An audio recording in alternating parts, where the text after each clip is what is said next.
And this was a publicity picture that appeared in several magazines. Evel Knievel. Where? And this is here in Butte, Montana, at Lysek's Truck Stop gas station. And Guy Ocello, Tony Ocello from Hotel Ocello's at the Butte Country Club, and this picture was taken in 1976 at the Evel Knievel Golf Classics. What? 4 Rolls-Royce golf carts. Okay. Myself and Alice Edwards, and Alice Edwards was instrumental in forming a generation of stuntmen all throughout the United States. And Alice Edwards gained fame in his jumps over side view of Evel Knievel, and I believe that these gentlemen here, I can't recall their names right now, but this turbo charged on his motorcycle worked on.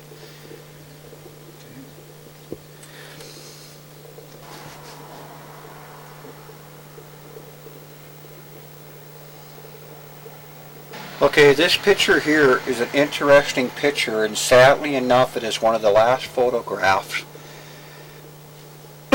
taken of Zoe Ferroni. And Zoe Ferroni is the son of Muzzy Ferroni, who has the Freeway Tavern here in Butte, and this is part of the Knievel crew, the Robbie Knievel crew.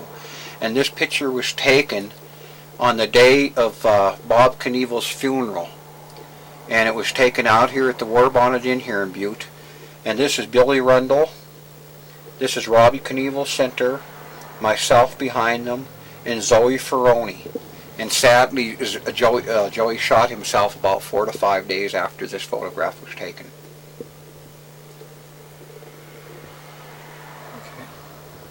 Okay,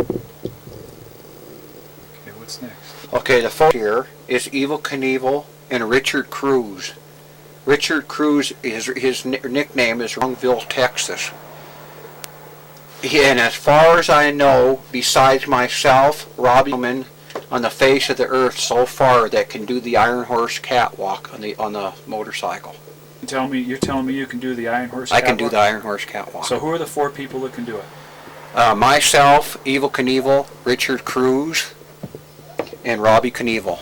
And who can However, for some reason, and I believe for trade right and for logo purposes, Robbie frowns upon doing it.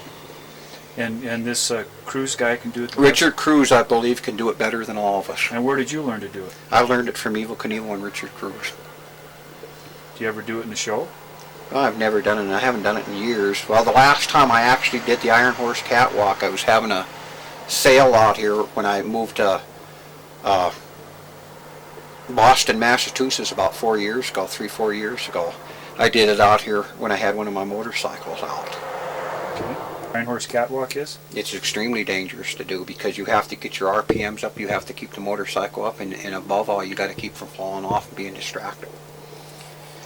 The photograph here at the bottom is Evel Knievel's custom-built bus, and you can just barely see the trailer behind it. But he used this bus for touring all over the nation and selling his artworks. Done by David Malsky. I commissioned him to do them for myself and Evel Knievel, and David Malsky also did some other works for me. And Evel liked them so much that he didn't only talk me out of the one that I gave him, but he come up and got the other one also. And as far as I know, they're on exhibition right now in a restaurant museum that he has in Clearwater, Florida. Okay. But I have the original artwork for them, so I can reproduce them at any time. You have the rights to them? Yeah, I own the artwork. What is this? This is Evel Knievel Motorcycle Daredevils.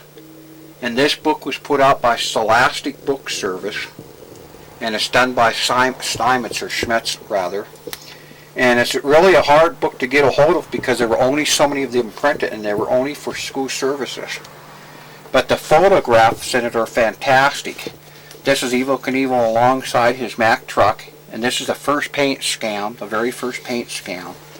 This, as far as I know, it's been repainted 3 times. This is the Evel Knievel motorcycle, right here. And you can just barely see the horseshoe on top, but this horseshoe also resembles the horseshoe from the Centennial Brewing Company and the Olympia Brewing Company. Who made that connection? Olympia Brewing Company sponsored Evel Knievel all through the 70s, as well as Chuckles Candies and Harley Davidson. Okay. This is Evel Knievel here doing the Iron Horse catwalk. Okay. And the Iron Horse catwalk I put it together as Evel Knievel's trademark. He started it, he perfected it, and although the Willie is also his trademark, but this is more so his trademark. And I think this is the reason why Robbie frowns upon doing it in his stunts, because it is left better known his dad remembered for the Iron Horse Catwalk. And why do you say you had something to do with it? You put it together. You mean that's your conclusion you've drawn, or you helped? Well, it's just a conclusion that I come to because in all the stunts that Robbie has done so far, I've yet to see Robbie do it. This is Evel Knievel here walking alongside a ramp, you know, basically just looking over, and I believe that this jump right here was in Dallas, Texas, and this was over 14 Mack trucks. Okay. By the way, if I remember correctly, he made this jump perfectly.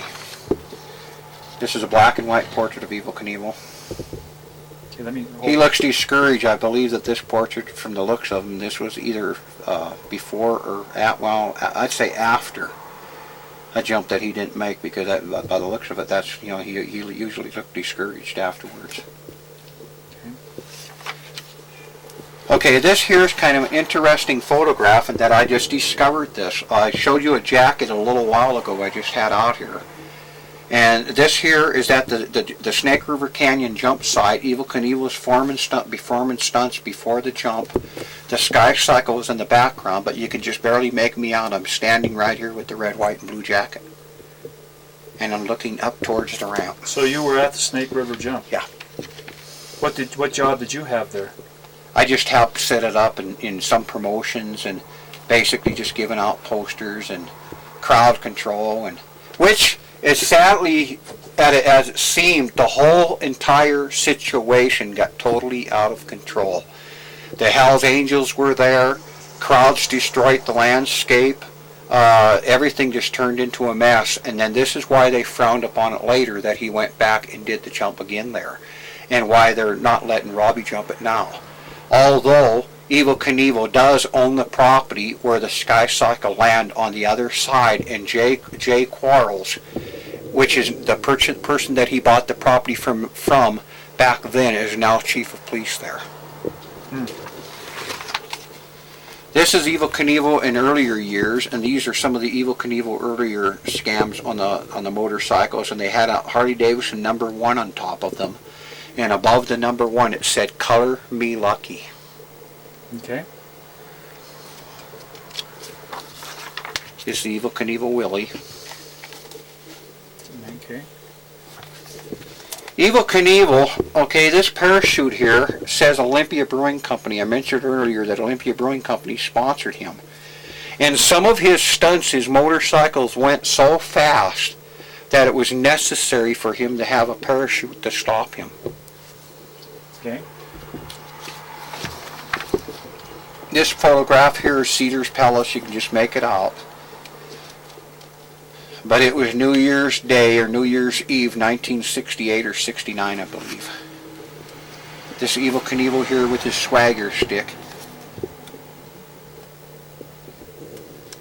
This photograph here is jumping over smashed cars at the Los Angeles Coliseum, I believe. And this picture here, I believe, was up in Canada at the Canadian Fairgrounds, Canadian Exhibition, and he jumped 15 Mack trucks. And if I remember correctly, he wrecked the first time. He got on the motorcycle again, tried it again, and it was a perfect landing.